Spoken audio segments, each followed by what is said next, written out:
ভাই আপনারা কি শুধু ওয়ালপেপারই সেল করেন? না, আমরা শুধু ওয়ালপেপার সেল করি না, যেমন আমরা ওয়ালপেপার সহ অনেকগুলো প্রোডাক্টে সেল করি, বাট এই ওয়ালপেপারটা হচ্ছে ফার্স্ট টাইম দেখাচ্ছি। এটার প্রাইস হচ্ছে এক একটা রোল হিসেবে সেল হয়, বান্ডিল হিসেবে সেল, এক একটা বান্ডিল 1400 টাকা, ফিটিং সহ 1700 টাকা, পার স্কোয়ার ফিট 25 টাকা, ফিটিং সহ 30 টাকা স্কোয়ার ফিট।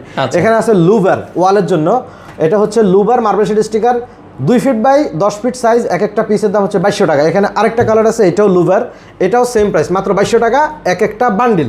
এখানে হচ্ছে 3D ওয়ালপেপার 110 টাকা থেকে শুরু করে 130 টাকা স্কোয়ার ফিট অ্যাভেলেবেল আছে। এটা হচ্ছে উডেন ফ্লোর 155 টাকা স্কোয়ার ফিট থেকে 180 টাকা অ্যাভেলেবেল আছে। এটা হচ্ছে ভিনাইল ফ্লোরিং 2 mm থিকনেস, এগুলা 160 টাকা থেকে শুরু করে 180 টাকা পর্যন্ত অ্যাভেলেবেল আছে। আর এখানে যেটা আছে এটা হলো স্টিকার, যে কোনো ডোর, যে কোনো পুরাতন আলমারি, যে কোনো ফ্রিজ লাগাতে পারেন, পার স্কোয়ার ফিট হচ্ছে মাত্র 36 টাকা। এখানে আছে ওয়ালপেপার লাগানো, এটাও আপনার মাত্র পার স্কোয়ার ফিট 25 টাকা। এখানে আছে হলো মার্বেল শিট স্টিকার, এগুলা 4 ফিট বাই 10 ফিট সাইজ, এক একটা পিসের দাম 2200 টাকা থেকে শুরু করে 3200 টাকা পর্যন্ত অ্যাভেলেবেল আছে।